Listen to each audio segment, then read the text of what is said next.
Hi, and welcome to Homo Ludens, the channel on history and board games.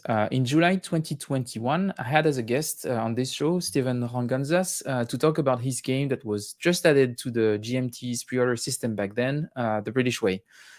The British Way is a multipack coin game. It's the first of its kind, and within one box, you're going to have 4 mini coin games covering the colonization of the British Empire after World War II. More than a year later now, I'm very excited to start a video series with, as a co-host, Joe Dewhurst, where we're going to go through the whole campaign of the End of Empire, starting with Palestine 45 to 47. So we are going to do it a monthly series. So we are going to do a first game now, another game next month, and then we're going to have a bit of a break. And in January, we'll be back for January and February. And the idea is that potentially that will put us up to a time where the game should be pretty almost close to being published. If you are watching this after the live stream, I will have added some time codes in the description so you can actually navigate through this video, because we're going to have a bit of a chat at the beginning, then we're going to play, then we're going to have a debrief, and I might sequence by campaign. And if you're watching us live, well, thanks for being here. That's really nice to have you with us this evening. And I can see that Alan is here. Hey, Alan. Oh, there is quite a few people already here. So that's really, really great. So hi to everyone. I can see some familiar faces. Russ, you're here. Very nice. And Arthur, nice to see you with us. Arthur, like a recent follower. So it's happy to see that you're already coming back. So as I said, tonight I won't be alone. I will also be with my friend and colleague, Joe Dewhurst. Hey, Joe, how are you? Hey everyone, hi Fred. I'm very good. A little blue today for some reason, but otherwise well. Yeah, that's fine. You're actually more blue, but less blurry, which I think I cannot have everything. At some point, I have to win something, lose something. I think that's just the way it is. But yeah, great to have you here. Maybe we should start by saying that you are the developer of the game. So that might give you a bit of an edge. We'll see. Perhaps, although as you know from experience, often the designers and developers are quite bad at their own games. So we'll see how it goes. Yeah, that's true. We'll see. We'll see if that's true. If that's true tonight. And as the developer, I just wanted to ask. So between the moment where Steven was on the show a year ago and now, what happened? What have you done for a year? What have we done for a year? That's a good question. The game was already fairly complete when we went to P500, which is the way me and Stephen prefer to do things, and that let us dive straight into a wide round of wider testing. So there's a lot of people who've been helping us playing the game and ironing out a few small bits and pieces, and then working on the campaign mode, which we're going to be playing over the next few months. So we got through that, and then more recently we've been working with the art department at GMT to put a kind of final polish on everything. And today we'll be able to show all of the near final art components for the game. So this will be pretty much as the game is going to look, which is very exciting. Yeah, and that's the thing that I was super excited about, because I've been able to see some of the progress. Steven and you shared some stuff along the way. It was moving really fast. The artwork was really great, and it got me super excited because it made the game feel more and more real, even if it was real in the first place. But it was still really nice. Anyway, it won't be only the two of us for that campaign. I'm very happy to have with us tonight also Steven, the designer. Thanks for taking the time, Steven. How are you? I'm doing well. Howdy to everybody. Glad to be back. If Joe's blue, I'm a giant floating head, unfortunately. But this is the reality of web streams. So I'm very happy to see how the game has progressed over the But I last have to say, you have a very nice color, I think, compared to Joe, who seems like he's like pretty sick. You look very healthy, a bit pinkish. I like it. It's very nice. How is it? How does it feel for you to see all of those final art and the game being close to completion? It feels pretty good. It usually, with any of these projects I work on, whether board game or academic, it feels like I'm relieved to have it kind of done, because I get to now start on the next thing, and it's just this endless, continuous process. But it is. I've been really blown away by the art that the artist has done, and he's been so fast that Joe and I even joke at how quickly he's going to turn something around for us. Yeah, that was actually quite impressive. There was a comment from Tim about the box art, and I guess it's always the case. I would say each time you have a painting for a box art at GMT, you always have some people who are uh, not complaining or at least being troubled by it. It was the same for Nevsky. I know it was the same for the Finnish game. Oh God, I have a All Bridges Burning, which like Yeah. the like which both of them I find quite excellent. I really like them. I know they are a bit different, but I think it's great. So are you happy with your box cover, Steven? That's my question. Yeah, I'm pretty happy with it. I think that it looks nice, and I think that it achieves kind of conveys the overall argument of the pack, which is that you have this juxtaposition between the very nice painting by Matthew, and then the pictures that convey a little bit darker side of British counterinsurgency. And then finally, like I do like to give the artist as much freedom as we can give him, and so like we gave him some like loose directions, and he kind of came up with that. And I think respecting one's artist is a good idea. Yeah. But for me, I'm always happy to see actual like artwork on the box. So I was pretty excited to see that. So I think that's pretty great. And Arthur is asking something. Well, you know what, Arthur, you're asking about how does the campaign work? Well, that's the purpose of the whole series. We're going to go through it. You're going to see in detail how each game works, but also we're going to explain as we play what's happening in the campaign. And Stephen will have the opportunity to give a bit more context over how one thing interact with the rest. Just from a technical perspective, to answer Arthur's question, it's correct for anyone who doesn't know so much about this multi-pack concept that there are 4 completely separate games in the pack. So they have some similar rules, but they're entirely independent games.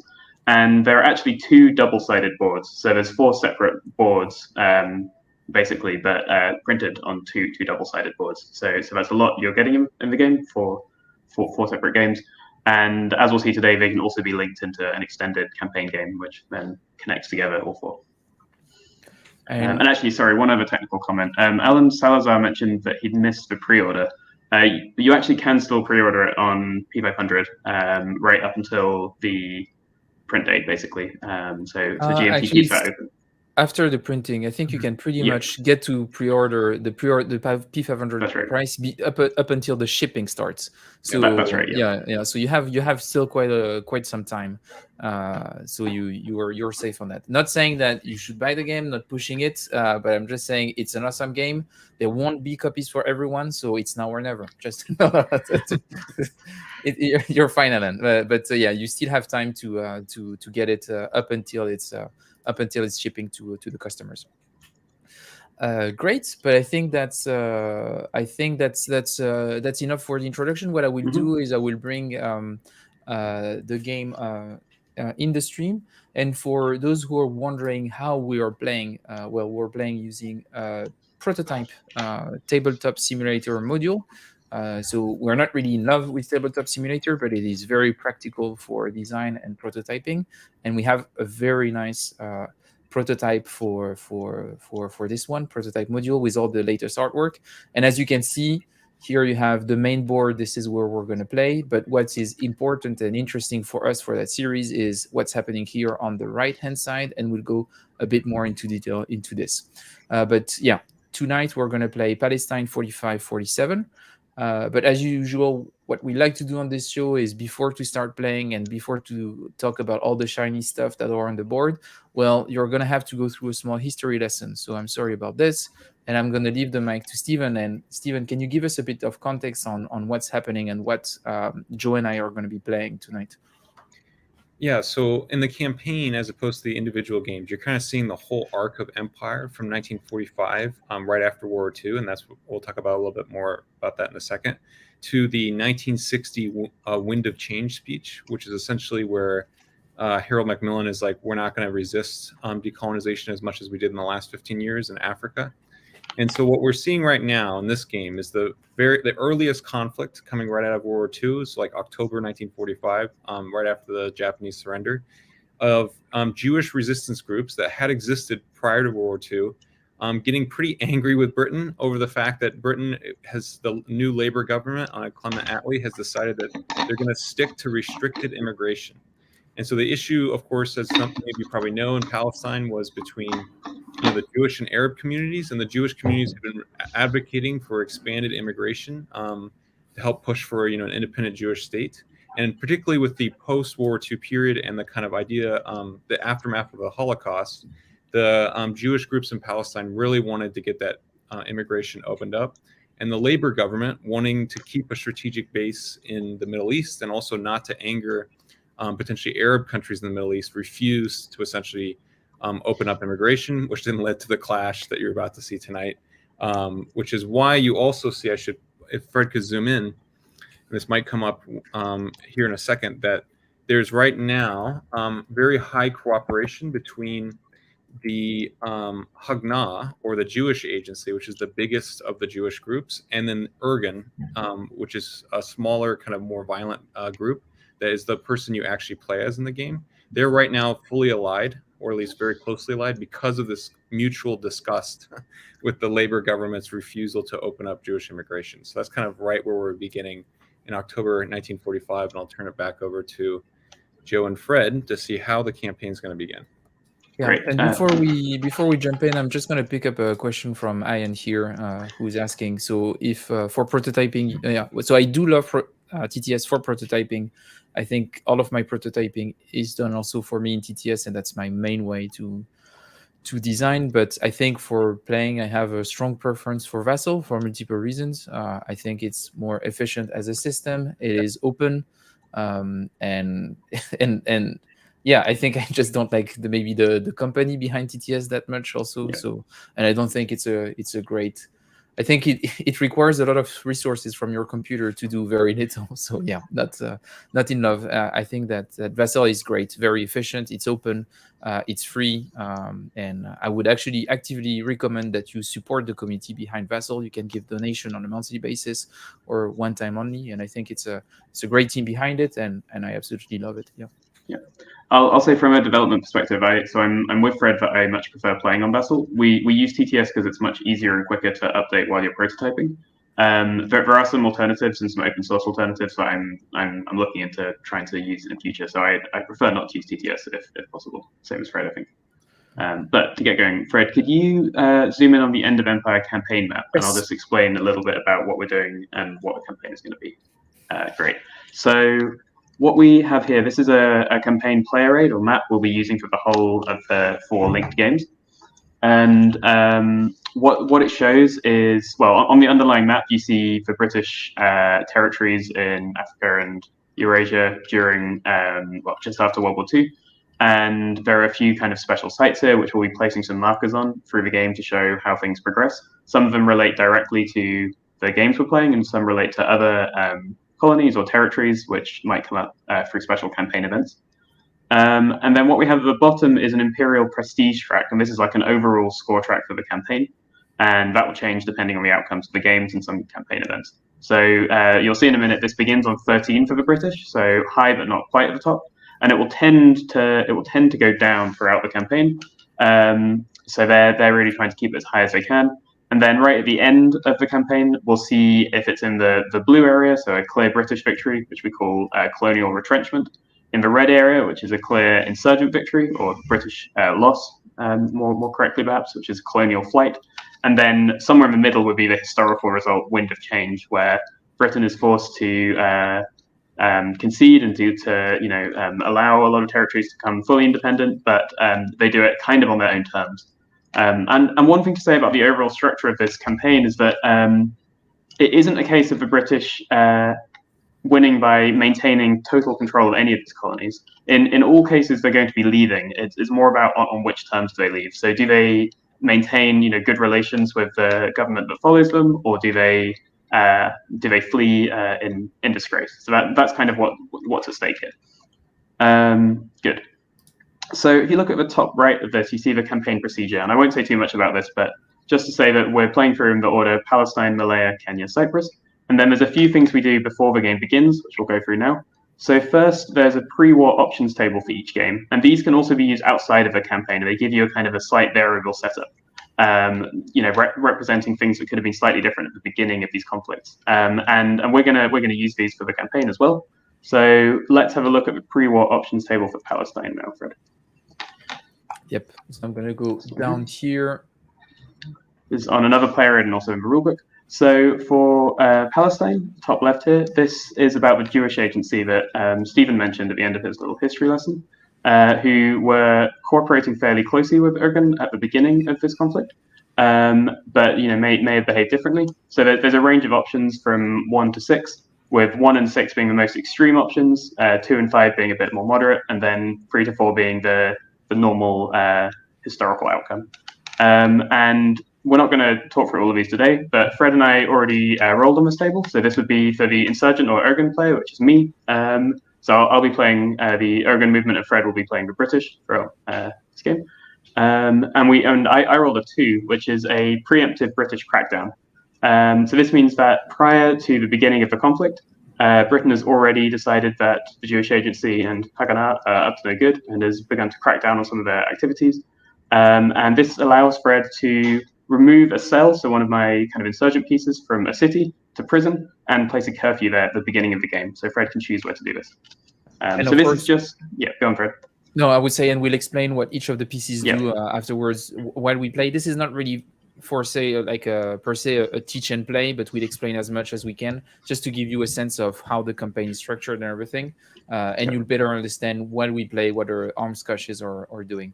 Should I resolve the effect now? Yeah, so take one of these. So this is one of my cells, which are the same as the guerrilla pieces from other coin games, but in this case, they represent smaller clandestine groups rather than large guerrilla bands. So the cell in Tel Aviv has been removed to prison, and a curfew has been placed there, which is going to make it harder for me to move back into Tel Aviv. Basically, it's under British lockdown now. So that's the beginning of the setup. Yep. And just to explain a bit why I made this decision is the arm cache here in Ida is a bit of a risk for me to keep here because it's adjacent to 3 railways, and the arms cache can give a benefit to sabotage the railways. So for me, removing this one removes a lot of options for. Fred's actually already trying to cheat. The option only lets you remove the cell, not the arms cache. Yeah. So the arms cache, which is this red disc, should stay in there. But what this does do, it's still a good choice because I can use these arms caches to boost my sabotage attempts in adjacent cities. So this one in Tel Aviv is still a good option. And the curfew is going to make it harder for Joe to move in. Still, I thought I could remove this. I'm sad now. Okay. No, there's an event you got when we were practicing yesterday that let you do this. So okay, that's all. Too bad. So if you go back to so that's the pre-war options table, and in this case it was an option that's just bad for one player, but there are some others which give more mixed results as well. And in fact, this is not quite just bad for me because it is a way I can make use of these curfews myself to cause trouble for the British. And wait a minute, there is an interesting question from Petri here that's asking, I was actually, I was about to get to that one, in fact, just about to. So if you look at the End of Empire campaign map again, the play raid, the next thing we do after rolling on the pre-war options table is pick a campaign, draw a campaign event. So there's a deck of 9 early period campaign events and 9 late period campaign events. And these basically indicate things going on elsewhere in the British Empire, other pressures on the British, other factors. And one of these does in fact have to do with India. And actually there's another event in the Palestine deck that has to do with India as well. Because one crucial, this is on Stephen's territory, but one particular reason the British wanted to keep control of Palestine and also Egypt was to maintain good routes and connections through to India. So it was a crucial territory in that respect as a kind of stopping off point on the way to India.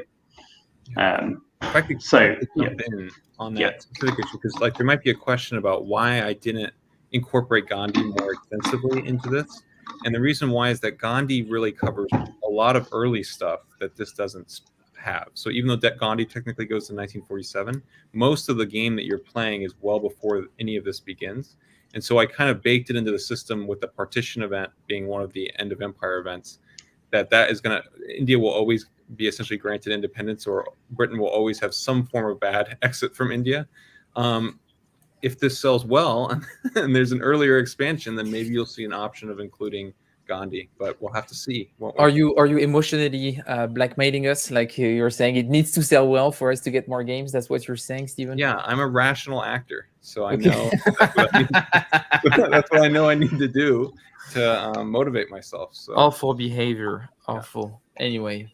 Oh, and Ian, yeah. So, okay, I was wondering if it was the same. Yes, so we did met Cardboard Emperors. And for those who are wondering about what Cardboard Emperors is the London War Game Club every Wednesday night, organized by James Buckley. If you want to know more, reach out on Twitter and we'll set you up. If you are in London or the surrounding, join us. Cool. Well, I guess we can probably get going. So, well, first you need to draw your campaign event. Yeah, that campaign event that we're going to do. So that's going to be the second thing, and we draw this, and we get War Exhaustion. So this one has different effects depending. So just to say about this, actually, the early period dark blue deck here is used for Palestine and Malaya, and then the other deck is used for the latter two games. So this has a slightly different option depending on if we're playing Palestine or Malaya. But in this case, Fred, what's happened to you? What's happened to the British? That's very sad. That's very, very sad. So that's going to limit quite a lot my operational capabilities. But yeah, so if that's okay with you, I'm going to take that card and I'm going to put it next to me here to remember that I have that limit for when I'm doing the full range of up NSA. And actually, just to explain what that means a little more, so in this game Palestine and also in the game Cyprus, instead of using resources to constrain how many actions they take, both factions can typically take up to, carry out an operation in up to 3 spaces during a full turn.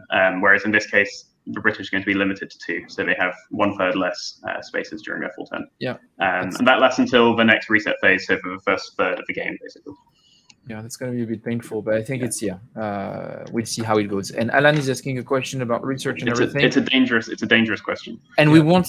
I'm just going to say, before you say anything, Stephen, we won't answer that question tonight. There is a full video that lasts for an hour and a half or something like this that is dedicated to all the history behind each of the theater of operation. You have this book that you are showing. Maybe show it again now that you're in full screen. Yeah, it's got a different one as well. I will. Yeah. Not only does Fred have a video because he had to pitch his own stuff, but if you go into Board Game Geek, there's the whole bibliography because I want to be as transparent as possible, and also recommendations for reading. The two that I'm just going to quickly maybe reiterate here is that Martin Thomas has a book called Fight or Flight, which is about this exact period, and it's a comparison of British exit and French exit, and why essentially there was more maybe longer violent conflicts with the French exit. So if you have Colonial Twilight and you're excited to get this, I would really recommend that one. And then this book, Imperial Endgame, is essentially, I think, also pretty easy to get, and it really covers exactly what the campaign covers from the perspectives of each of the 4 British governments that were kind of operating at the time, and kind of a more a global perspective than a book that just focuses on counterinsurgency would provide. So if you watch the campaign of the next 4 streams, I would recommend either one of those books if you want to read along with the stream. Yeah. So as you said, and that's 2 links that we'll add in the description. The thread on Board Game Geek where you actually discuss all of this, and there was some interesting discussion, and of course the video that we did a year ago where we talk about the history behind the game. And Joe, you want to add something? Yeah, just the campaign booklet, which includes the rules for this link campaign, also comes with 4 fairly substantial short essays by Stephen on different aspects of the games, and also a very extensive reading list as well. Cool. More reasons to pre-order it. So that's, Fred, I thought you were meant to be not endorsing any products. Did I say that? No, I don't think so. I think it's just part of your general kind of ethos. That's fine. Yeah. Okay, so we'll get going. I will always endorse product that I guess believe in or I'm enthusiastic about. And it comes with all the bias, but I'm not hiding any of it. So that's fine. That's fine. So we'll jump into the game now, and again, we're not doing a teach, but just to say a couple of things. What we're fighting over in all 4 of the British Way games actually is what's called British political will, and there's various different ways of changing this, which we'll see as the game goes on. And in Palestine, I'm aiming, me as the Argona, aiming to reduce political will all the way down to 0. So I need to get it all the way to the bottom to force them to leave, basically. So to make it just more trouble than it's worth to stay here. The other thing we'll see, and we won't teach it, is this sequence of play track over here. So my red cylinder Ergun is first player at the beginning of this game. So I'll draw the first event card and we'll dive in. Does that sound okay for it? Let's go for it. Okay. And we put the event cards down here where there's some room on the board. So Harry Truman, an American. I've heard about this guy. Yeah. So this actually gives an initial glimpse of what the curfews can do. So I could take the shaded option here to lower political will, but there's not that much to do for that. So I'll instead take a full operation special activity. And because of this Haganah cooperation that Stephen mentioned at the start, I get to actually do an operation in an additional space. So if you bring up the Ergun player aid, actually, Fred, it'll be a little hard to see, but right at the bottom, actually it's not on this, sorry, ignore that. Yeah. But yeah, it's just on the track at the bottom. So I can do an operation in an additional space, so I can actually operate in 4 spaces with Haganah support today. So actually, I've changed my mind. I'm going to do a limited operation, but I can do that in 2 spaces. So I can operate in, so normally a limited operation is only 1 space, but with the Haganah support, I can do 2 spaces. So I'm going to do a limited recruit operation, which will allow me to put 2 cells adjacent to an arms cache. So I'm going to put 2 on the road here to, the railway between Tel Aviv and Egypt, and 2 more on the railway between Tel Aviv and Jerusalem. So I'm just going to recruit 4 cells totally like that. Oops. And they're on the railways, not in those spaces. It's a little distinct there. Okay. And then it's Fred's turn to choose what to do next. And maybe one thing that I guess people might wonder if they have already played a con game before, and something that you can talk about, Stephen, is as people can see, there is no resources for both of those factions. Mm-hmm. Yeah. So with the 2 more kind of terrorist organizations or small clandestine cell ones, which are the Ergun in Palestine and then EOKA in Cyprus, I didn't really feel like resources were actually helping the game, both flow and then also like accurately conveying anything, because with these very, very small groups, it doesn't actually cost them a lot to fund themselves and also to find fighters. The main restriction on them are these red bases, which Fred has, which represent arms caches. Can they get enough guns and explosives, in other words, to carry out operations effectively? And then likewise on the British side, the British just massively outnumbered both of these groups. There's almost like 100,000 British troops in Palestine at this time, even though they aren't actually all committed against the terrorists. And so instead, what was limiting them from using all of their troops was intelligence. So in the bag over here, you might see over the course of the game, Fred draws some intelligence chits that will essentially allow him to go after the Joe's cell pieces, even if they're underground, which usually is kind of not allowed in the coin series. And so you still have resources in this one because you can expend arms caches and those intelligence chits to give yourself additional spaces or make your operations more effective. You just don't have the kind of standard coin tracking of resources that you would have along the general record track that you would have in most other coin games. I think Fred's decided what to do, but I'll just answer this question from Nicholas Dyson quickly. Which is a good question. So yeah, in this and in Cyprus, the British can only win at the end of the game. So they need to keep political will above 0 right until the end of the game, which is a little different to how Kenya and Malaya work. Yeah, and there's another thing I'll explain about the scores, but I think we'll do that at the first propaganda round. Yeah, I think at the end of the first propaganda round would be a good point to discuss a bit more about how we win or lose. Okay, so the first thing that I'm going to do is I'm going to take a full turn and not take the event, even if the event is tempting. I want to do the thing that I want to do before anything else, and what I want to do is ideally remove as many arms cache as I can. So that's my very narrow objective, and I will do anything I can to do that. So the first thing that I'm going to do is mass detention. So mass detention is going to help me remove cells from cities and adjacent districts. And Joe just recruited. Oh, wait a minute. You're going to struggle to do mass detention. Oh, yeah. There's a couple of reasons. Yes. No, they're on the railway. Mass detention only targets districts. You also need 3 troops in a city to do mass detention. Oh, God. That's bad. So, yeah, you can't do this. I don't. I thought I was already set up to do that. I'm sad now. I didn't fall into your trap. I'm sad. Restore would be useless. Negotiate is a 1 chance out of 3 of success. Yeah. Might make the event look more attractive.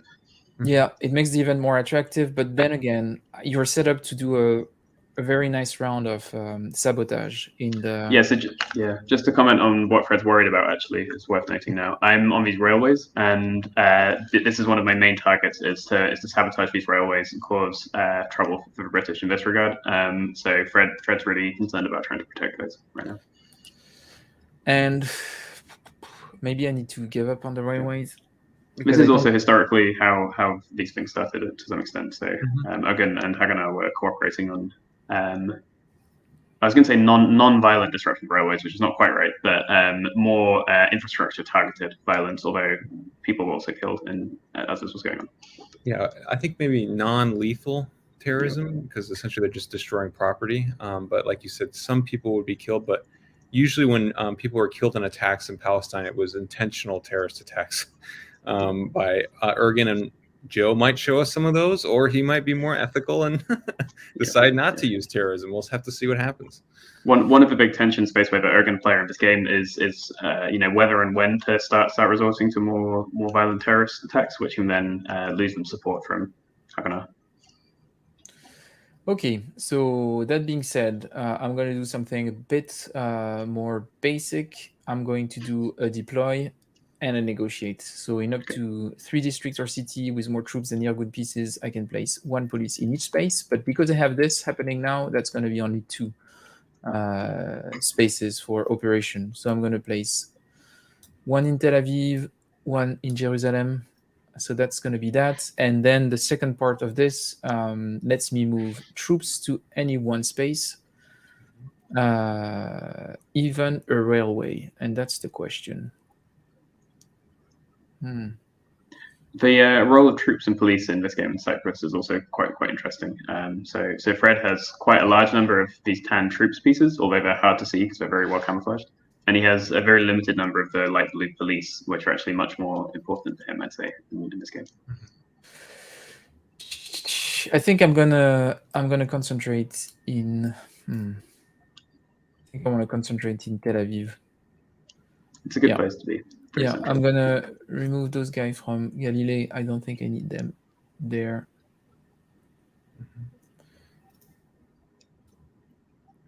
I'm gonna go here, and I think that would be 1, 2, 3, 4, 5, 6. That would be it for now. And I'm going to do the negotiate. So to succeed negotiate, I have to roll higher than where the Haganah track is. It's now at 4. So that means that for me to succeed, I'm going to need to roll a 5 or a 6. So pretty unlikely. Let's see how it goes. Yeah, that's what I expected. Yeah. Okay, so that's the end of this turn. So Joe goes on the left. Yep. I go on the right, and we draw another card. Yep. This is the one you got last time as well. There you go. That's what you want. That's definitely what I want. Okay, that's fine, mate. I'm not too bothered about this. So that's fine. I'm gonna take a full 10, and I'm gonna do sabotage with probably just silence. So I'll do silence first, which is my special activity, and this lets me remove 1 police cube where there is equal or greater underground cells. So I can't do that in Jerusalem because he's got too many police. In Haifa I can do it though, so I'm going to remove the police there. So they've been assassinated or intimidated into not doing their job anymore. And then I'm going to sabotage, and I'll begin by sabotaging on this railway. No, I won't do that. I'll begin in Haifa. So I'm going to do a sabotage action in Haifa. And sabotage activates 1 underground cell. And then I roll 1d6, and I need to roll a 3 or greater to succeed. This would be modified by -1 by each police cube. So if I tried to sabotage in Jerusalem, it would be much harder. I would need to roll a 5 or 6 to succeed. And I can also remove an adjacent arms cache if there was one to add +2 to the roll. But I can't do that in Haifa. So I'm going to just roll for this. And I roll a 1, which is a fail. So I tried to sabotage in Haifa, and I failed, and my cell is now active. And I can actually do up to 3 more spaces with my Haganah cooperation. So I'm going to try this this railway here next. And in this railway, I'm going to activate the cell, and I'm actually going to spend my arms cash from adjacent to get +2 and automatically succeed. So I don't even need to roll for it. And I place a sabotage marker down there, so I can get one. Oops. Okay. On the railway, and that will now have a propaganda round that will lower his political will. And I'm actually just going to do the exact same thing in Lidda, and remove this as well. And the reason I'm doing this quite aggressively in this case is because this event that Fred could take would otherwise remove my arms cache anyway. What this does mean, though, is it's going to be much harder for me to recruit more cells now in future. And I can do one more space, can't I? I'll do Galilee. So I'm going to try sabotaging Galilee. Sabotaging these districts is much less effective, but it's still worth doing if you've just got spare action. There we go, succeed. So that'll be an attack on a small British outpost or something like this. Yeah. Or an immigration center, perhaps. Detention facility. Because one of the main things Haganah was doing was actually trying to liberate, I guess, detained immigrants and things like this, right? Stephen? Yeah, or sabotage facilities on the coast, which would be almost like Coast Guard to try to stop illegal immigration from actually coming in. That's really bad. So now the event is actually useless for me because there is no arms cache to remove. It would let you search and then assault, which can be quite a nice combo. Yeah, but there is search and assault. The only place that would be useful would be Jerusalem. And that would make me remove that unit. Could probably achieve more by doing something else. Can I, though? Can I achieve something more? Possibly. I will still be first. So what I need to think about is I already have something set up for an assault in Haifa. So can I optimize the fact that I could assault somewhere else at the same time? Then I will take full benefit from having a full turn the other time around. So that could be a good thing. So the thing that I could potentially do is either a patrol or even better, a search in one destination space. And I think that's probably what I'm going to do. I'm going to do a limited up, and I'm going to do a search on that railway here. And on the railway, I assault 1 for 1, right? 2 for 1 still on railway. So you need 2 for 1 troops. on the railway. Okay. But you reveal one of my cells for every 2 as well. But yeah, if you wanted to get rid of all 2, you would need 4 troops total. Okay, so I'm going to put this one here, and this one is going to flip. And then this is quite a nice demonstration of how the troops are relatively ineffectual here. And that's just because, well, again, Stephen can go into history, but we're not meant to do that too much. But they were basically using quite crude, kind of almost World War II style tactics still to try and take out these very small clandestine hidden cells, which is fairly ineffective. Yeah, we might even see the event later in the game, but the 6th Airborne British Division, which actually served in Market Garden, was deployed to Palestine. And, you know, it's a big difference hunting Germans and fighting Germans in Market Garden if you played Mark Simonovich's game versus fighting like 10-man cells that can easily blend into the population. So this is a capability event. So it's tagged as an Ergen capability, which has caused some people some confusion, but me and Stephen still stand by it being clear. What this means is it's a capability, so a permanent effect that might be good or bad for Ergen. So either player can take this, either to strengthen or weaken Ergen, essentially. Yeah, it's a tempting capability that I'm tempted to take because it makes my patrol a lot stronger, especially as I can only patrol in 2 spaces. That would make it sure that I can also remove cell in up to 2 spaces. But I don't really need it now. I'm set up for an assault. So I think that's exactly what I'm going to do. I'm going to do ops and SA. I'm going to assault in 2 spaces because that's the only 2. I can only do it in 2 spaces because of war exhaustion. So I'm going to assault in Haifa. They don't go to prison. He's cheating again. So assault removes the first piece to available, and then the second piece does go to prison. So every other piece goes to prison with assault. And is it for the whole operation or each location? Each individual space. Each space. Okay. Yeah. So this one is going to be going back here, and this one is going back in prison. Yeah. Whereas patrol, which Fred was talking about enhancing, sends people directly to prison. So this is sending much more subtle police and detectives in to actually arrest the Okay. So my go. So, No. I still have my special activity to do, and I'm just wondering if I'm not going to do if I'm not going to do. I wanted to do mass detention, so you know what? I might just do mass detention. You actually cannot. So to do mass detention, no, you that's need 3 true. troops. So you don't have enough troops to do this, sadly. Oh, I cannot. I always want to do mass detention, and you always prevent me. Yeah. I want to. It's for your own good. Yeah. Okay, then what I'm going to do is negotiate. No, you can't do that. You just killed some people. Some of them are children. But that should motivate them for negotiating. Oh my god. Yeah, I cannot do anything. Okay. No, but you can. So this is actually a good illustration of this sequence of play. So by taking this option and just doing 2 operations, you still prevent me from doing any special activity. Yeah. So it's still a good idea. I could take the capability, which is quite a good one. And I don't really have anything much better to do right now. Yeah, I would love to give Fred some advice on this, but to be as historical as possible, the Americans actually generally supported the Jewish resistance groups. So if anything, I would be helping Joe, but I'm not going to. When it gets to the next game, you can give as much advice as you want to Fred. When he's fighting communists in Malaya. Yeah. Okay. I'm tempted by this one, but I'm not going to do it. I'm not going to take the capability. I'm going to do a limited operation. And again, with my Haganah cooperation, I can do this in 2 spaces. So I'm going to rob in 2 spaces. And rob is how I can get arms catchers back into play. So I'm going to try and rob in Haifa. And rob doesn't... So I would only need to activate my cells if there were any police in the space, and there aren't. So I just need to roll a 3 or higher in each space to try and get some weapons. So I'll try in Haifa. And I succeeded, so I add an arms cache. And then I'll try in Jerusalem as well. No, I'll try in Lydda. No, I'll try in Jerusalem.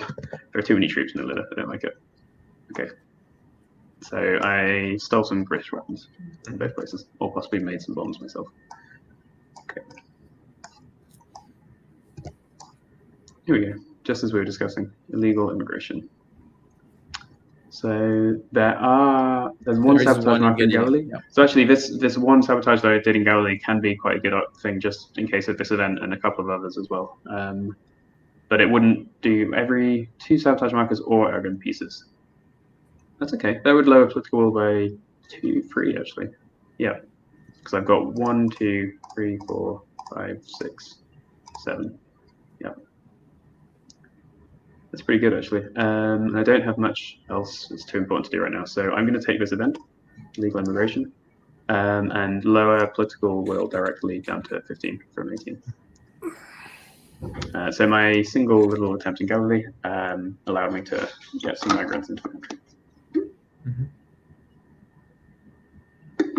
It gives Fred a full turn, but I don't think he'll use it for anything sensible.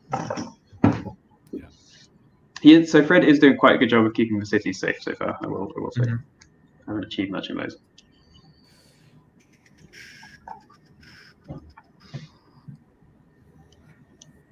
And there's now a 1/3 chance that the next card could be the propaganda card ending the round. Yeah. Just trying to figure out if I want to do. This isn't the Exodus on this card, is it? It's on a different card. It might also be, but I think they're both the Exodus. One's a close-up, and then one's a picture of the Exodus. Yeah, one actually says Exodus on it, but you can't see it on this one. Yeah. That was a boat which came from France with a large number of actually, well, Jewish refugees from Germany primarily, so people who have come straight out of the camps in Germany. Just to give some flavour of what the British are doing here, they're turning away Jewish refugees from Germany at the beaches, sending them all the way back to Germany in some cases. Yeah, and in that case they did, and it was pretty heavy-handed tactics when they tried to take them off the boats when they first returned them to France, and so it was a complete. We might see the event come up that deals directly with the Exodus affair, but it was a big kind of embarrassment for Britain that helped them decide that okay, we're done in Palestine. Fred, can we have this question from Nicholas Dyson to discuss? It's a good question. So Nicholas asks, do you not reveal the next card? Isn't that standard practice for coin? So in most 4-player coin games, or all 4-player coin games, that's true. But in this case, both of us remain eligible for the next card, and you can often choose to be first eligible for the next card. So it would be you'd have too much information available to you if you could see the next card coming up, basically. So you're always gambling on that. If you take a limited op, hoping for a good event, that's always going to be a gamble, basically.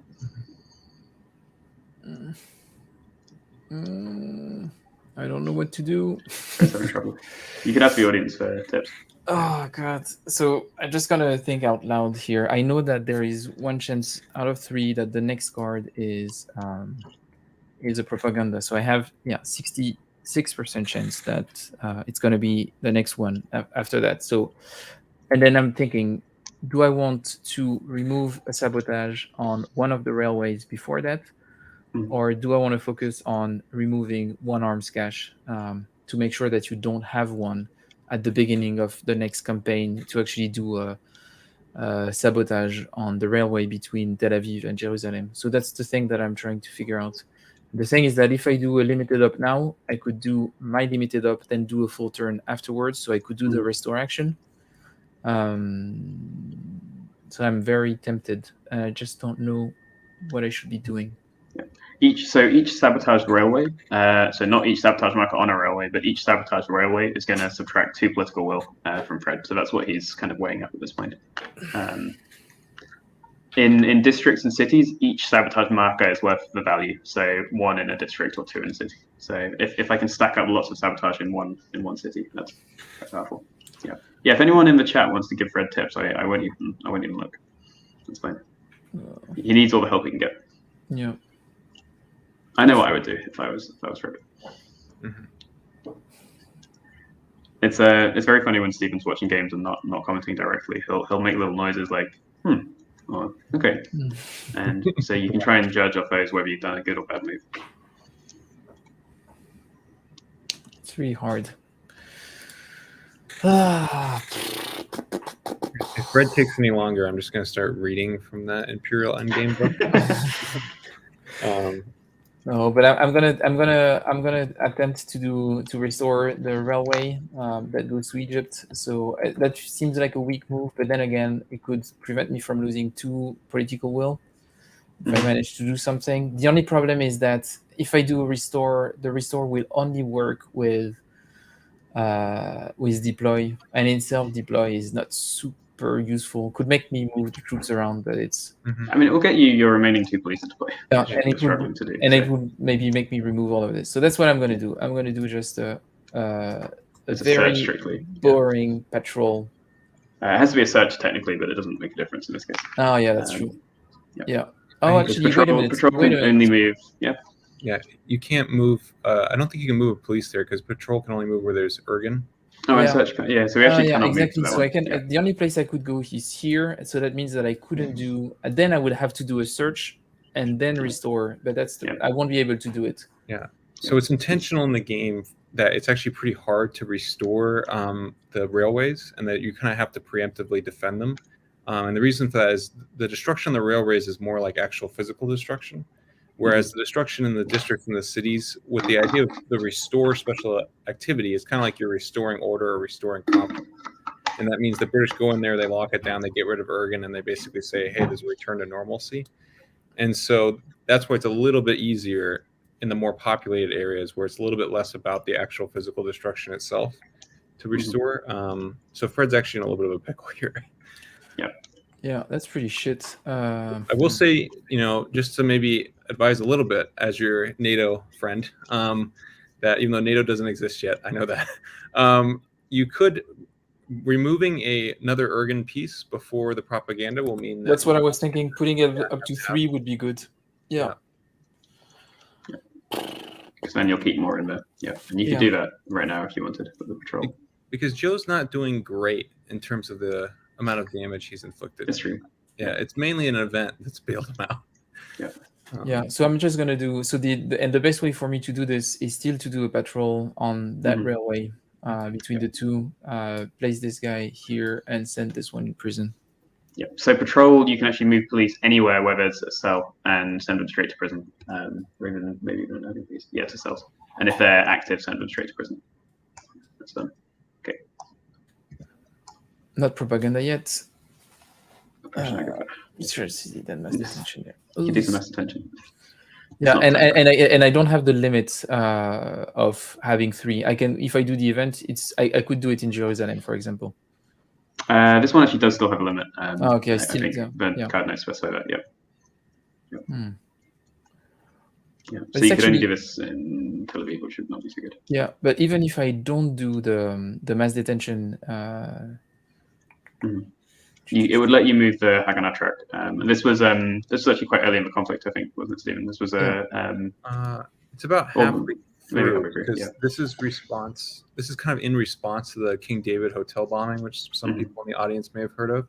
And both of those together basically convinced Haganah that we're not going to cooperate with Ergen anymore.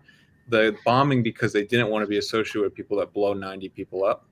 Didn't want to be associated with a group like that. And then with this, it was because when the British sort of had a ham-fisted response to the King David Hotel, they actually launched Operation Agatha, and all of the damage actually fell on Haganah, not Ergen, because their intelligence was so bad. And Haganah was like, we don't want to actually damage our organization for attacks we didn't really commit. Okay. So if I cannot do the mass detention, then it means that I cannot trigger the event. You can do it. You can do it. It just won't, so I could do won't be any mass detention. Yeah. I could just do the search, no mass detention, and then shift the Haganah track one step. Yeah. Which I think I'm gonna do because that's gonna give me a better odds to actually succeed next time I negotiate. And the place where I'm gonna do it is I'm going to search in Jerusalem. Yeah. So, so just to illustrate this, you can activate the cell because you have 3 cubes here, which is what you need for a search to be successful in a city. It's quite hard to find these cells, but you manage that. You have to place a curfew down as well, though. Yep. So you place a curfew. You can't do mass detention because you don't have enough troops, but you do place a curfew. And then you lower the Haganah track. And this means I'm no longer coordinating, so I don't get that bonus operation. And I also have to place 2 cells and an arms cache here because I've lost access to Palmak, the Haganah's armed, elite armed point. Okay. Good. Then, so that's you done. Then it's my turn. Well, I've lost their cooperation now. So what can I do? I will take a full turn, and I'm going to travel first. So travel lets me move cells to any spaces on the map. Move around very quickly in this. Why can you move around quickly, Stephen? Yeah, Joe always loves it when he asks me this question, because my response initially was because they have cars, which is 100% accurate. They just drove around. I mean, these are just like, again, 10-man cells. And rather than like marching around a group of like 150 guerrillas like you would in previous games, and he just finds that fact hilarious. Hilarious. Yeah. So I'm going to send this guy from Galilee over to Haifa. And unless there's a curfew there or it's a railway, they always look inactive, hidden again. And it would be, even if there was a curfew, it would be fine. It needs to be more than 3, right? Yeah, so it's only this railway here, or either of these cities. I'll flip active when I move into them. So I'll move into there. That's one space. I'll move from Samaria over to this railway here, setting myself up. And I'll actually move from Gaza, from Lydda here to Tel Aviv, Jaffa. So I'm actually going to become active. And there's a reason I'm doing this. So I'm going to move in here. And now I'm going to do the propagandize special action. And I can do this special activity. I can do this in up to 2 spaces with curfews. And I need to activate a piece if there's not already one active, but you can use an already active piece. So what I'm doing really is just marching into the city right up to the barbed wire and the curfews, and waving my hands around and shouting and getting some people to take pictures and stuff to show how bad the British are being. So this lowers political will by 1 for each of these 2 spaces with curfews. So there's a bad side effect of having curfews for the British. Okay, then I'm done. Draw the next one, and it's propaganda. So propaganda card here. That ends the current campaign round, and we go to the propaganda round sheet to see what happens next. So first, I have porn bots. Oh no! Classic problem faced by the British Empire. Yes. Okay, they're done.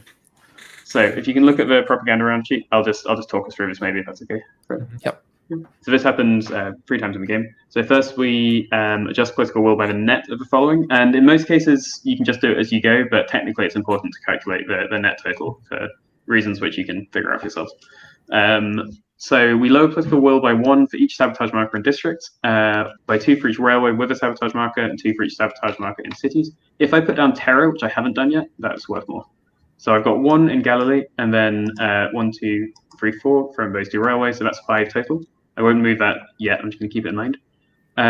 Fred then gains, he would gain 2 political will back if no railways had sabotage markers, so if he's managed to keep all those important economic routes open, but he hasn't.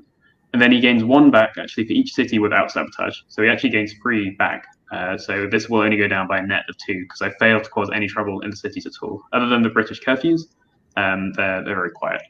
So this only moves down by 2, which is not actually a great first campaign for me.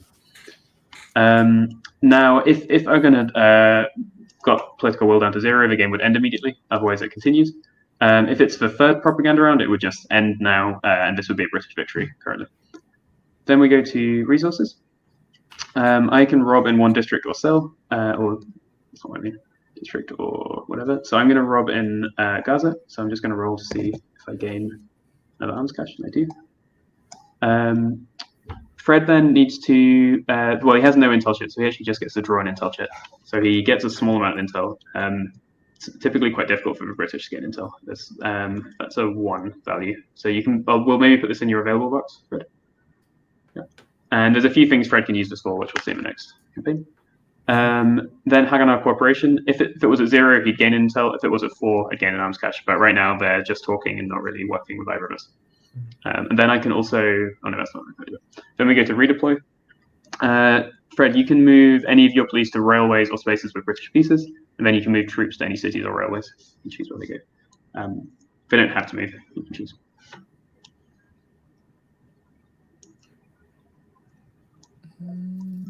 Actually, yeah, I think I'm going to do this and this.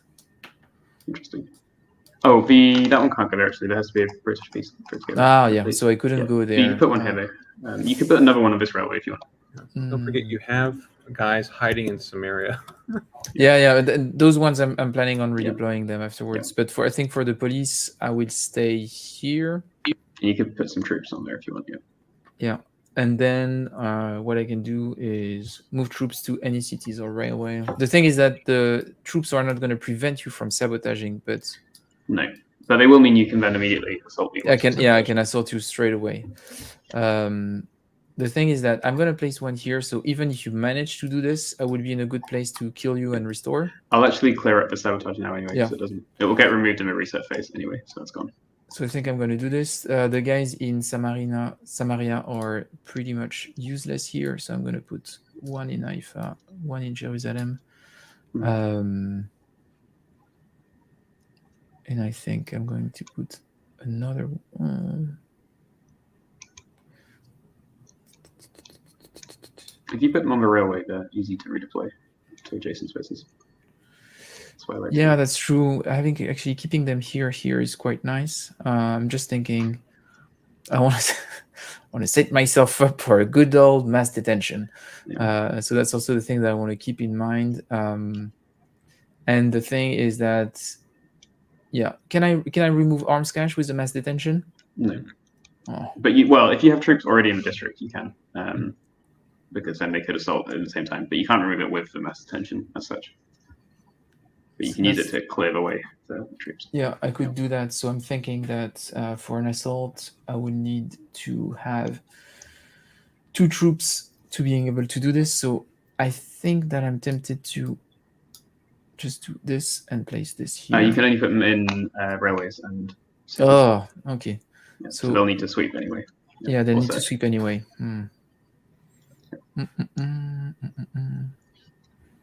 But this gives me quite a range to be on the railway itself, and yeah, I'll keep this here just in case. Yeah, I'm happy with that. And then I am allowed to move 1 cell to each city if I want to, but I'm going to choose not to because 1 cell in each is fine for me. I'm wary of Fred's mass detention strategies. Then we go to reset, so we remove all curfew, sabotage, and terror. Curfews come back over here.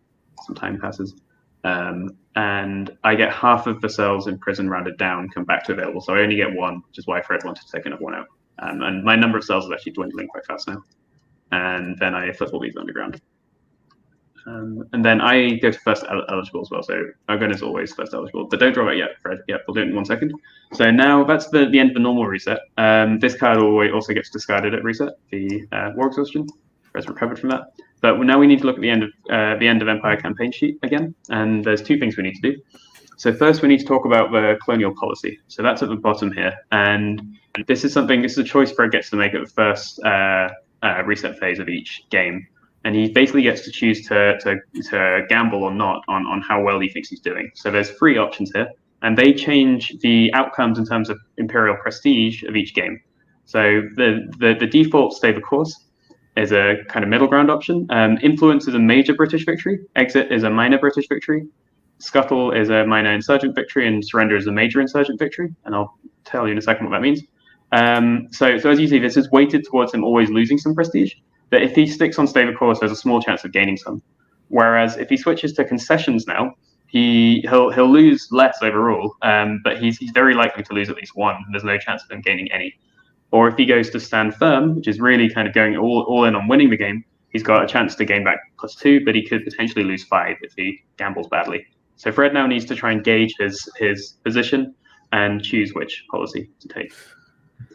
And I think I'm not going to take too many risks here. I don't think that we're in a too bad position, so going for concessions would be a bit extreme. I think stand firm would be a bit bold at this stage, so I'm going to stay the course here and do that before I actually draw the next card. Then you draw your next end of Empire card, which might cause problems. And now I hope for the best, but it's usually not what's happening. So Irgun propaganda lowers political will by 2 per selected space until... That's bad as well. Yeah, that's very bad. Yeah. Okay, I'm going to put. You may even want to avoid using curfews. Yeah, go on, Stephen. Historically, I would say what happened in Palestine, in terms of the historical campaign, is that the British stood firm and then scuttled, and so it went badly. And on top of that, they got pretty much these 2, or at least 2 similar campaign events to the ones that Fred has gotten so far. That Britain is really tired after World War II, and the United States is pro-Irgun, not pro-Britain. So, this is shaping to potentially be pretty similar, I think. How Fred's just being slightly more cautious than the British were historically. Yeah. You need a good bit of hubris. After those 2 cards, we have a saying in French that I feel like the US are shitting in my boots, which I find quite annoying. But yeah, we'll see how it goes. That's not very promising. Good. So we're done with the campaign stuff. So we draw the next event and continue play. Okay. And I'm first again as always. Roy Farron. Okay then. That could actually be pretty good for Fred right now. 1, 2, 3. Yeah, that could work. But I don't like, that's the thing, is that I really like to put cells in prison. I'm really more of a prison guy. Yeah. Okay, I think I have a plan. I think I'm going to let you potentially do that.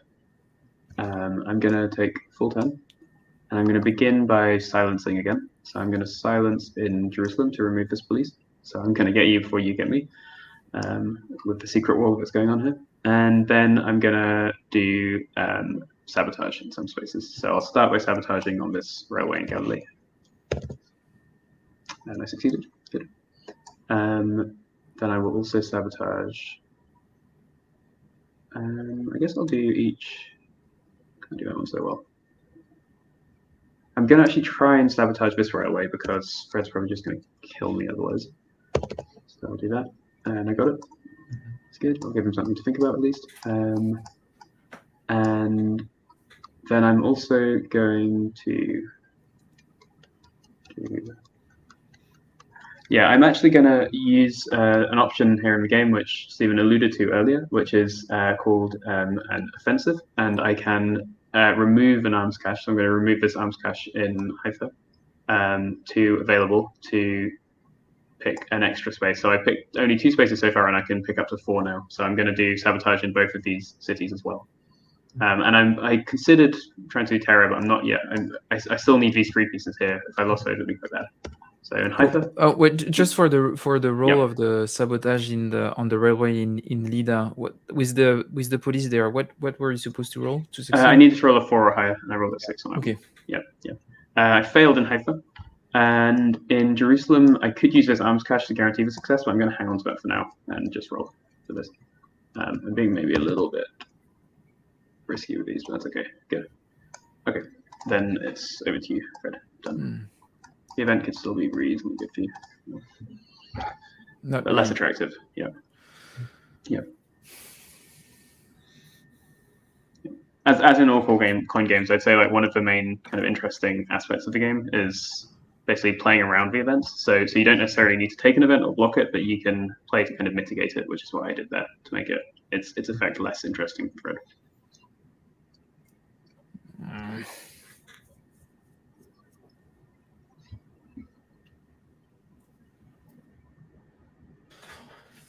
Super annoying. Yeah.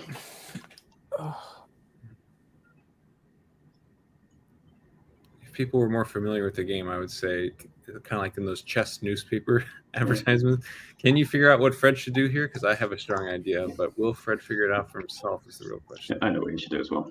Yeah. We're very annoying. Stephen and I are very annoying people to play games with. Yeah, that's why I'm always muted when I'm observing a playtest.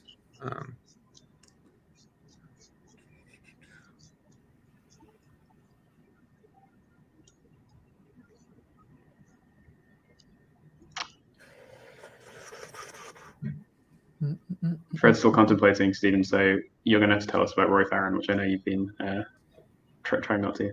Yeah, so this guy that it's referring to is essentially an attempt by the British to try to out-insurgent the insurgents, which meant that they organized these kind of paramilitary or plain cloth, so they dress like civilians, squads to kind of infiltrate or go after the insurgents on their own. Infiltrate. Didn't they pretend to be Jewish despite not speaking any Hebrew or Yiddish?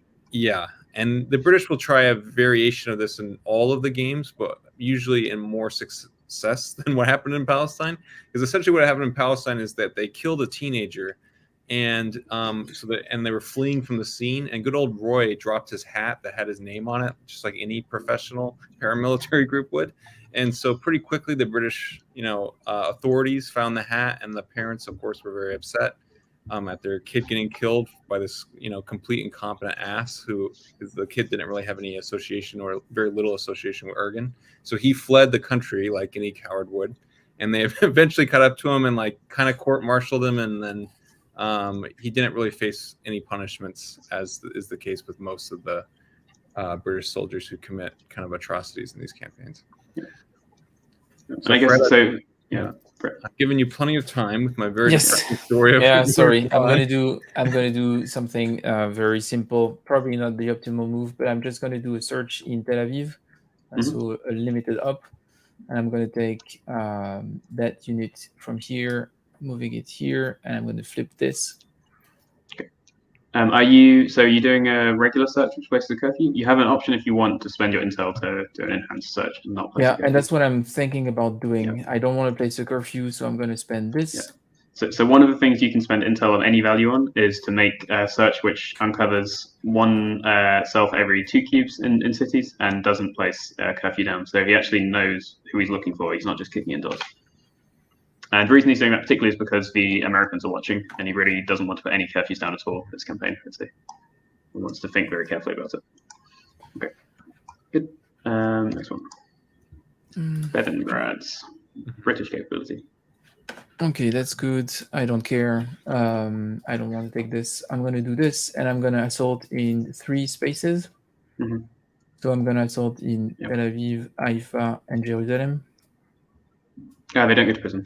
Fuck! It's only once per. I hate it. Every other one, they just go to available. Still, I only have 1 arms cache, so it's going to be tricky for me to put these back quickly. Yeah. And then there is no place where there are 2 of them, and I wouldn't have enough cubes anyway to do it. So that's fine. So that's what I did. Actually, you know what? I'm going to take that back. I'm going to do something else first. Do I take the risk? Because I'm thinking I could do a mass detention here first and then do the assault in those 2 places. You would need a curfew down to mass detention. Oh, yeah. And okay. It would also be a bad idea. Stephen, the rational animal is going to tell you. So what mass detention does, just so the audience knows, is Fred rolls 1d6, and he removes that many cells to prison from the But city and its I adjacent roll district. low anyway, you know. You do roll low normally, but so the problem is if he rolls more than the number of pieces he can would remove, lose he loses political political will for every excess one. So he would lose on average 1.5 political will, and only put 2 guys in prison, which can be okay at some points, but wouldn't be Anyway, ideal. I'm gonna assault. yeah. That's what I'm gonna do. It's probably for the best. So that's that. That removes you quite a few troops, and you cannot do a full turn. That's probably good. Yeah, that's right. Okay. Some people watching at home might wonder, wow, it's really hard for Fred to get intelligence in this game. And I should just point out that pretty much he can only get it from events, removing arms caches, or that kind of reset in Palestine. And that's why he has something like mass detention, which is the British just arresting or searching like 10,000 people like they did historically. If you want more interaction with the intelligence chits, you should play Cyprus, where the British can actually generate them with a special activity. And you'll see that kind of later in the game. And part of the reason why they were slightly better at generating intelligence, though not great in Cyprus, is because they learned from Palestine about how much of a disaster it was. So I'm doing a recruit into Jerusalem, which lets me put 2 because there's an arms cache adjacent. If I had no arms caches left, there is another option, which is I can always recruit 1 cell into these cities, which is to indicate there was quite large Jewish populations there with fairly large numbers of Ergun sympathizers to recruit from. Peter Bergson. Here you go. That lets you remove the arms You can caches. highlight for a second Nicholas's comment. I would like to make a quick point about that. I think one good thing about games is that you don't, even though we should all be rational animals like me, people don't always make rational decisions because, we're human beings actually playing these games. And so I think a very frustrated British player, as to your point, after watching some terrorist attacks, might just decide to mass detention just to hit back at the other player. And I think that in the playtesting is one of the main ways you actually see someone using mass detention, is this kind of almost emotional response, which I actually think is pretty realistic to what happens in real life. I'm going to do something possibly irrational now, although I think it's rational. It's kind of what happened somewhat historically, although they started doing this earlier, is because I don't have that many pieces on the board anyway, I'm actually going to do sabotage with the terror special activity in Jerusalem. So this modifies my sabotage. It's going to place a terror marker instead of a sabotage marker, which removes 3 pieces. And if I roll a 6, it's going to place 2 terror markers and lower the Haganah track, which I'm actually not bothered about anymore. So I'm going to spend this arms cache to gain +2. So I'm actually hoping to roll a 6 now on this roll, or a 4+ in this case. So I got a 6 anyway, didn't even need to use the thing. So I did a huge terror attack, a King David Hotel style attack, and caused a lot of damage here, but I lose support of Haganah. They're now completely neutral, so none of their fighters are fighting for me. So those all come from available. The reason I didn't mind it so much then is because I didn't have to take them from a board or anything, so I'm not losing any board position. So that's 1 attack. Then I'm going to do 2 more sabotages just in these districts. So I'm going all in on causing as much damage as I can now to Fred. Now he might be justified in doing mass detention. We'll see. Okay. Now, Joe's low on cells, so if Fred were to do a limited search and then mass detention, that would be potential. Yeah, so Fred's mass detention in Jerusalem now would be, on average, he wouldn't be losing much political will, and he'd be sending them all to prison. So. Yeah. It would also set him up to possibly restore it. Yes. Yeah. Yeah. But I don't need to do a search before that. You do. You need to put a curfew down. Oh, yeah, that's true. But the curfew is going to be a pain in the ass. Yeah. But if you, when you restore it, also removes a curfew. So if you can get to that point quick enough, you'll be okay. Question is, we'll do that. And we still have a fair few cards until the propaganda. Yeah. Okay, but that's... I'm basically taking advantage of the fact that the Americans are watching to behave as badly as they want. Yeah, I think that's... And I want to do some restore afterwards anyway, so I'm going to do the limited up. I'm going to search in place, so meaning that I can flip this. It's going to place a curfew here. I'm going to move this here so you can regroup everything. Thanks. Yep. Dovgrenner. Yeah, remove a cell from space with troops to prison. I don't really care about this. I'm going to take the full turn. The thing is, just want to check something about assault. Yeah, it needs to be troops. Yeah, so so I won't be able to. So if I do the mass detention, the assault itself is going to be pretty useful. The assault would not do anything actually. Pretty That's useless. fine. Yeah. So, and if I do mass detention, and it will send them to prison, which is definitely what I want to do. Mm-hmm. Okay, I'm gonna try and hope I don't roll a 1, which is very probable, but we'll see. And I hope that I don't roll a 6 either. Yeah, you don't want to roll a 6 either. Yeah, I want to roll a 3. That would be perfect. That's okay. That would do. Yeah. So you arrest 3 cells and maybe a few hundred innocent people. Yeah, and the extra 1 is going to lower my political will by 1. Yeah, you've got some innocence. Okay. Now, what I need to think about now is that Fred can maybe do a restore here. So to do restore, Fred needs police, troops, and police no first. pieces. Yeah. Yeah, and it will remove sabotage and flip terror over to sabotage. So it will start removing some of that damage. So I'm going to do a limited. So this event's not much use to me because I lost this Haganah support, I've got no cells to place. They have to come from available, not from prison. So I'm going to do a limited up. I'm going to do a travel. I'm going to send this one into Jerusalem. And I'm also going to send. Can I do an offensive with travel? No, I can't actually. That's annoying. So I can only send that one. So I'll do that there anyway. That's fine. Yeah, just send that there. Oh, I didn't do anything. Let you do it. It's Montgomery. Okay. Yep. He's got troops in all cities, so that's no use to me. Okay. I'm gonna do recruit. So I'm gonna recruit my 1 remaining cell into Haifa, which I can always do. I can always recruit 1 cell into a city, and then I'm actually just going to propagandize in Jerusalem to lower political will by 2 because of the special relationship effect. That's me done. I can't recruit anymore because I just don't have any cells available. And unlike some other games, including Kenya and Malaya, I can't remove cells which are already on board elsewhere. So once my cells are down, they're stuck there. Okay, so I'm gonna do a limited up because I need my full turn next time, and I need a unit there that would be there with deploy. So what I'm gonna do is I'm gonna patrol. Yeah, he's got it figured out. He's worked out how to play the game. I'm in trouble now. And I'm gonna then send. Wait a minute. If I do patrol, it's going to be it goes to prison. So that's perfect. That's what I want. Yep. And then hopefully I will have my full turn and do what I need. Enculé, putain. That was very unlikely. It may even be game over. You might be right. That came as early as it possibly could. That was bad luck for you. So you're going to lose 1, 2, 3, 4, 5, 6, 7, 8, and then 6 of those, so 14, and you're only going to get 2 back. So that's minus 12, which puts you way down below 0. That was very bad luck because you could have done a restore there, and that would have saved you pretty much. Yeah. So that's an immediate victory, and because the victory happened before the end of the game, so this I didn't actually talk about.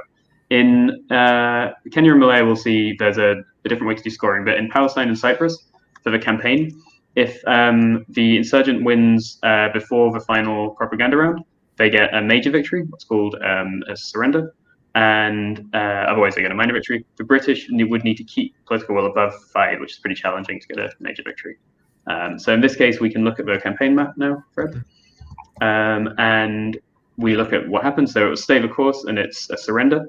So you actually lose 4 imperial prestige now, so you can move it down to 9, pretty bad start. And then we can place this surrender marker on Palestine on the map. Just so this has no real game effect, but it just indicates what's going on in the campaign.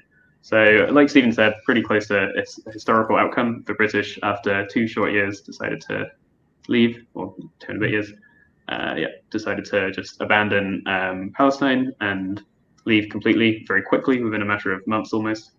So there you go. Mm-hmm. Quicker end than I anticipated there, Fred. Yeah, I'm super sad. I was that close to finally have my restore. This would, God. So what did you go down from? You were on 9. You went down 14. Yeah. So the thing is that if I did it, what would be is that I would still have this.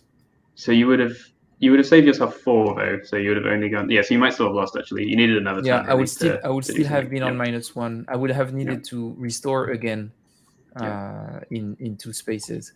Yeah. The thing is that but yeah, so I didn't really have time to being able to do it. So I would still have lost here.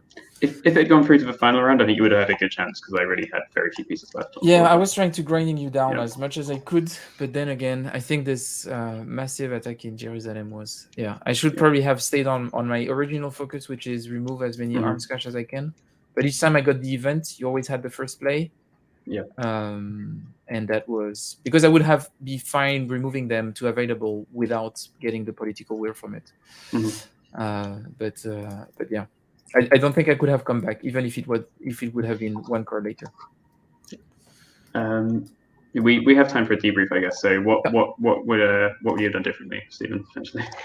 Well, I think that one thing you're going to see here is that when you play the campaign, which is more of a narrative experience, you can have empire kind of wide events like we saw, both hurt and help various players. And so that's one thing to keep in mind is that like we didn't see like the perfectly balanced version of Palestine because you had first exhaustion that limited Fred's operations, and then you had this that at least gave Joe at least 1 more additional political will. And that can happen, and there are, I should have mentioned, some events in there that would have helped Fred by giving him some additional political will back.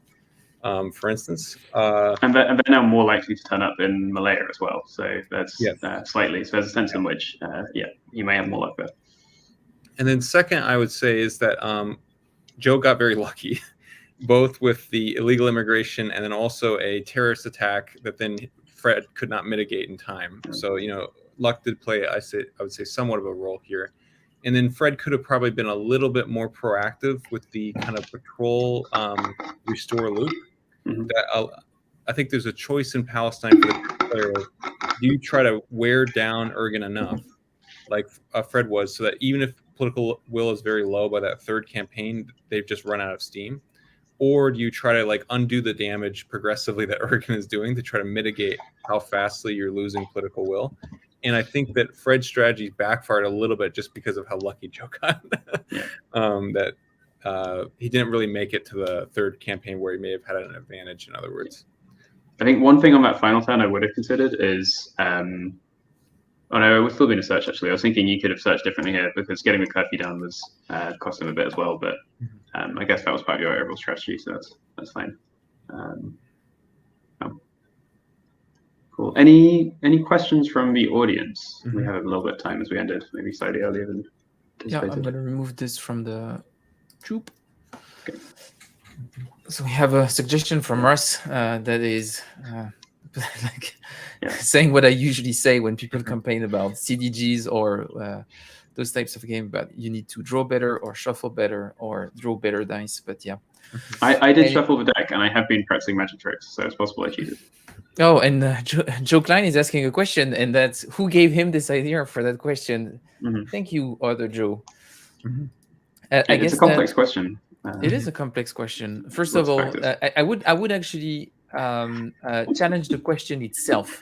I would challenge 1 word in the question, and the word is so. Because how is it more in France than in other countries? That's maybe something that I would like to ask you, Joe Klein. Why the so in your question? And when you respond to that, I would maybe be able to answer to your question. And we have a question about when it is shipping.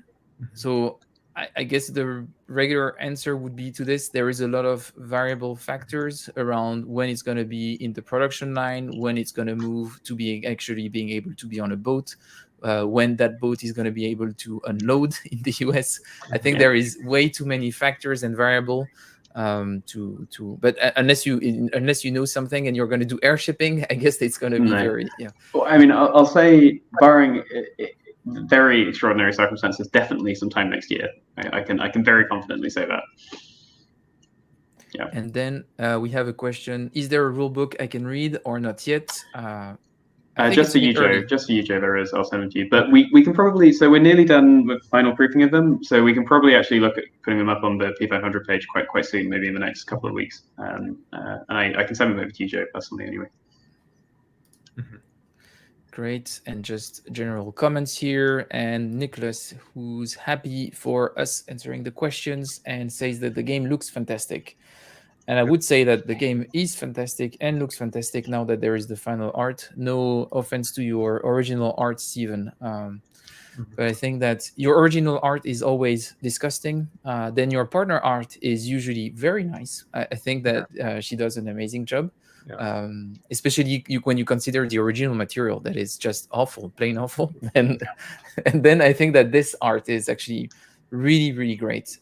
What's the name of the so we should give a shout out to Matthew Warhead, who did the maps and the player aids, including the nice End of Empire campaign map, and the cards as well, actually. So he's done basically everything for this. Charlie Keebler has been doing the rulebook layout for us and has also been doing a great job. But yeah, most of the art all the art you see here is Matthew Warhead. Yeah, and we should say that you might recognize his work from Shores of Tripoli, I think, and then also he did the cover, right, and maybe the cards for Inferno. That's right. Which have been teased already, and Volko has his physical copy that he's mocking us with. Yeah. Yeah, he also did the box cover, the much discussed box cover first. Yep. Good, but I think that's good. So what we're gonna do is next month we're gonna play Malaya. Maybe do you want to tease a bit some of what's gonna happen, Stephen, in Malaya? Maybe ahead of time. Yeah, so historically, we saw what happened. That essentially Britain, led by France, led by Fred. That was the Freudian slip.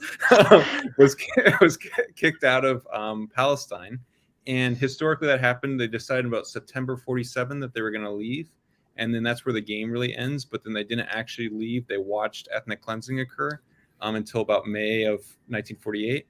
And then only a couple months later, in the summer of 1948, did they declare the emergencies start in Malaya. And so we'll see. I'll talk a little bit about the lead up to the start of the emergency because there's a pre-war option table, just like with Palestine, in reference to that at the start of the next stream. But I won't spoil any more about Malaya. Good, excellent. But thanks, Steven, for that. And I guess that if there are no other questions in the chat, we're done for that episode 1 of the End of Empire campaign. Strong start for the British, very strong start. We'll see how much good. But that's the thing, and that's also the reason why I wanted to play the British, because if I manage to keep it in the middle, I would be happy with my success. And if it goes down to complete collapse of the British Empire, I would still have the satisfaction to have brought the British Empire to its collapse. So for me, it's a win-win, really. So there is there is no losing here for me. So that's perfect. And we have a question from Nicholas about when's the next stream. I don't remember, Joe. It should be the 27th of November. So basically 1 month from now on a Sunday, or slightly more than 1 month. Month and a week or so. Yeah. So 27th of November, we'll be back for playing Malaya, and I hope to do a slightly better job, and we'll see about that then. Thank you very much for both of you for being here for this stream. Thanks for everyone who was watching, and see you in a month for episode 2 of the End of Empire campaign. Bye, everyone. Bye. See you.